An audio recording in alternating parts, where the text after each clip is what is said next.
Bonsoir Caroline Gay. Bonsoir. Alors Urus signifie or en Wolof. Pourquoi avoir choisi ce mot comme point de départ de cette installation? Eh bien, donc Urus, qui signifie or, comme vous le dites, l'or, c'est souvent un symbole de pouvoir, de richesse, de désir, d'histoire, c'est la rareté aussi.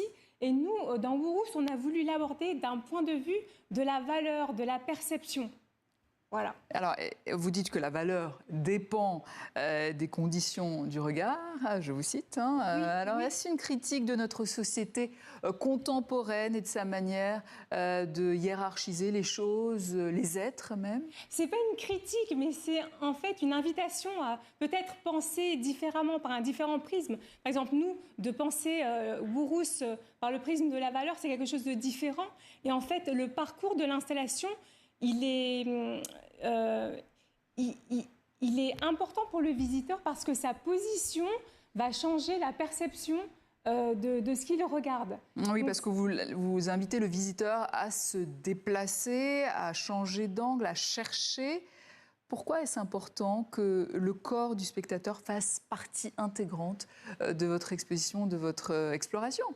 Je pense que déjà, ça fait partie de ma façon de réfléchir et de concevoir des œuvres. Pour les expos solo, j'aime bien qu'il y ait cet aspect immersif où le visiteur puisse vivre une expérience. Et là, pour la Biennale de Venise, c'était aussi la même idée, même si là, il y avait vraiment des œuvres de présenter. Et ce qu'on voulait, c'était que le lieu puisse accueillir les œuvres. C'est pour ça que vraiment, on a construit des murs, on a complètement réarchitecturé le Palazzo Navagero pour avoir ce parcours et découvrir les œuvres et les regarder en fonction de la position. De réhabiliter le temps du regard aussi peut-être. Oui, tout à fait. Dans un monde où tout est accéléré, oui, tout aussi. va vite.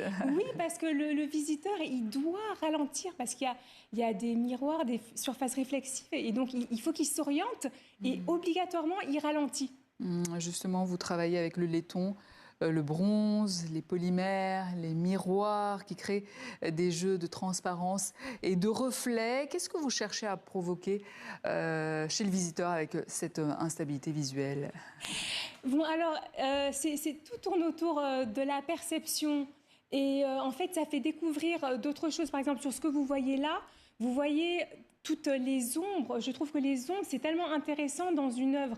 Et je l'emmène aussi à découvrir ou à regarder, même sans faire exprès, ces ombres qui font partie de la vie, de notre quotidien, auxquelles on ne prête pas attention.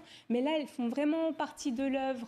La position aussi, par exemple, pour cette œuvre-là, on voit juste un zoom, mais il y a toute une architecture autour de cette œuvre qui fait que le visiteur doit se positionner comme ça pour la voir de profil. Et lorsqu'ensuite il se positionne de face, il voit une œuvre complètement différente. Alors, est-ce que c'est votre formation en physique fondamentale et en astrophysique qui a influencé votre travail, votre démarche artistique quelque part? Probablement, oui. Je pense que mon background, oui, il joue dans probablement la façon dont j'aborde les concepts, les questions que je vais me poser avant de travailler. Par exemple, sur l'or, je me suis posé la question, mais tiens, on parle d'or, mais d'où est-ce que ça vient? Ah oui, ça provient des étoiles à neutrons et c'est aussi apporté par les météorites sur Terre. Donc je vais penser à ça, je vais penser aussi à l'aspect scientifique, à quoi est utilisé, comment on utilise l'or. En fait, l'or, c'est un matériau scientifique avec des qualités optiques vraiment très bonnes. C'est pour ça que sur le télescope spatial James Webb, les miroirs sont recouverts d'or, par exemple. Donc je vais me poser tout ce genre de questions, mais la recherche reste artistique.